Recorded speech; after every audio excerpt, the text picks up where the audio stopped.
I think I only heard him say, criticize or be critical of one other human being in all the time I know him. He could find the good in everybody. He's just a very loving person. And very, just very easygoing, very mild-mannered. Was not a talkative man. No.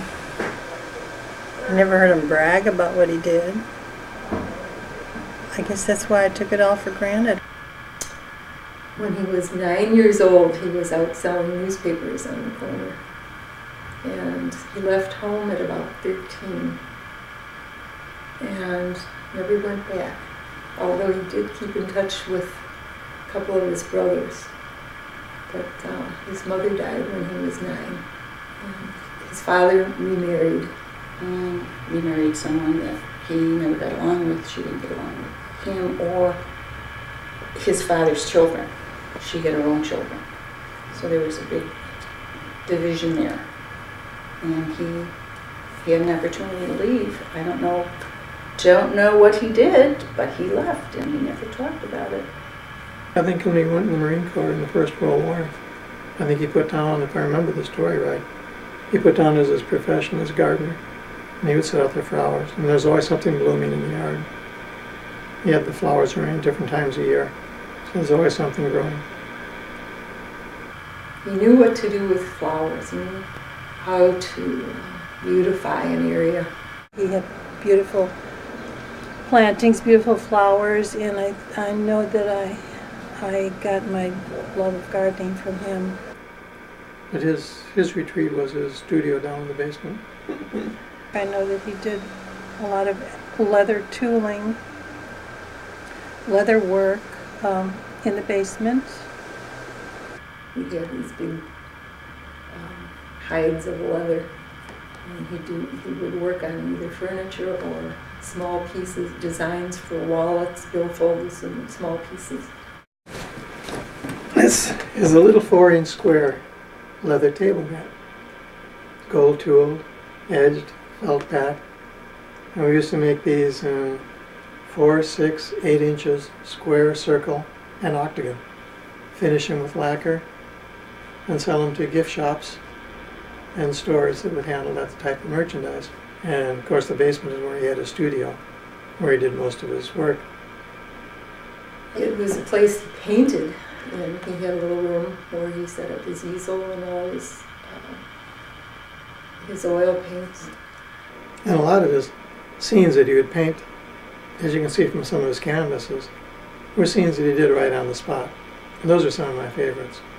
When he took the small paintings back to the studio, then he would enlarge them, and then he got more into the geometry or the technicalities of art, and he would revise them. I would imagine there were times when he finished it on location, but I think most artists bring it home and touch it up a little.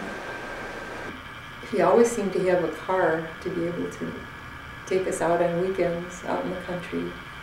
And if we were doing one thing, he'd be painting or sketching. He'd set up his work. And if we were doing something else, he'd be painting. There always seemed to be time to do that. We just knew that we'd get a chance to go out to have a paint. I remember when we were up in Minneapolis, we had some good times there, and he did a lot of painting. We used to picnic every Sunday. And he would set up his easel and his paints while we were all playing in the little creek or eating, he'd be painting.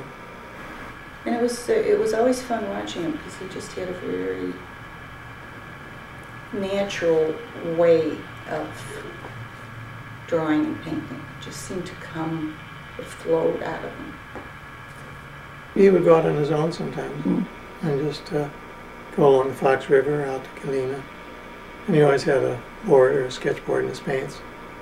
Even in Chicago, some of the paintings on the Chicago River, just park the car somewhere and set up an easel and paint.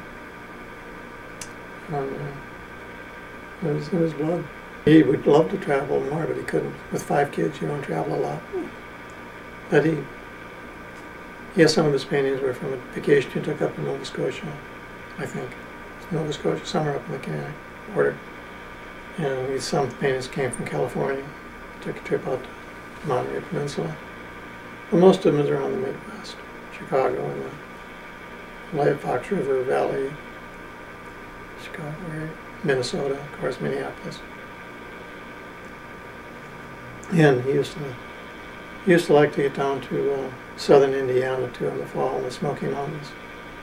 He used to say that he's better at landscapes than doing portraits, but I thought he did pretty good here. Maybe he had more confidence in the landscapes. He'd be sitting in the living room reading a book and he'd be painting or sketching. He was always sketching. Well, he had this sketchbook, and even in the hospital was doing things, sketching whatever he had in mind. And he came up with these two really wild-looking sketches, and he said that that's what he dreamt. He was probably under anesthesia or the effects of it. And the one is called The Jazz Dancers, I think. The other one was, he felt like it was a scene of hell. That's what it made him think of, and that's what he drew. Sure, he was very patient, and he would love to have you ask questions and try to give you as much information as he could on it.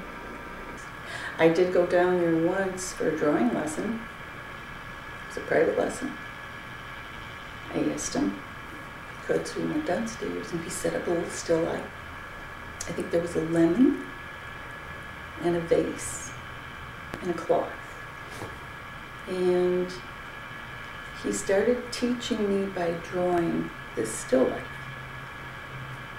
And I started drawing, and we got about 5 minutes down the road, and I looked at what I was doing, and I looked at what he was doing, and I stopped drawing.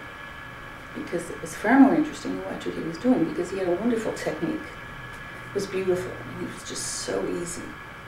Well, you draw anything, anytime, yeah.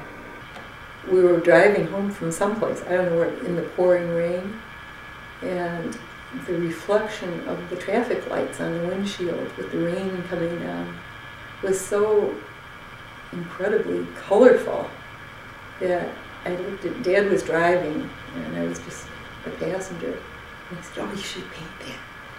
And he said, "Okay." We went home. I don't know if it was that night or the next day, but he came up with this beautiful painting of the reflection of the lights. It was a very abstract, colorful piece. And he had an art show at the Executive House downtown, the Oxford House. And that was one of the paintings that was on display. And a man from Detroit, a salesman from Detroit, bought that painting. It was one of his first abstracts, I think. It's probably, I don't know, late 50s, early 60s. I used to tease him about his modern art. But to him, his modern paintings were another step in the art field. And it was something he enjoyed playing with. Because his landscapes, as you can see from the samples, are so beautiful. But he didn't like to do the same thing twice, I don't think. All his paintings have a unique flavor. I think one of the first paintings he sold was one of his moderns, one of the Chicago exhibits. And I teased him about that, I remember, because it was to a psychiatrist. He would show at some of the suburban art fairs. He didn't particularly love doing it, but it's hard. You know, you're sitting there all day long. He wasn't pushing his paintings at all. If he had just done something and someone was raving about it, he'd give it to them. And if people liked what he did, he'd give it to them. Anytime somebody got married or for birthdays or special occasions, we would find a painting. People knew he painted, and they would come over, he'd let them pick one out. So then he was involved in the art league in Oak Park and was teaching there. I really don't know when he started there. It was like working with a guild. There were people, his own peers doing things, and it was very important to him to go there once, twice a week maybe. But he was very active at Oak Park. he was an instructor there, and he participated in the shows and quite a bit of the social activities that they had there. All these artists would have their students do exhibits. And when his students put on an exhibit, one of the unique qualities was that the paintings didn't look alike. Where some of the teachers would teach their students a certain pattern or style of painting, Dad would try to bring out the individual, and all of the paintings in his classes usually had an individual quality. They did look like reproductions of what my dad's work would be. The last job he had was working in a store at the Art Institute. He loved that contact with the students, selling them canvases and figuring out what they needed. Peonies and the iris, they were in full bloom out in the yard, and he had done this painting. And probably just did it in an afternoon, and he brought it in and said, "Here's my masterpiece." And so we hung it on the wall. That was the last one. Well, I think whatever he was shows up in his paintings. And you can appreciate those, you can appreciate him. He was a great dad.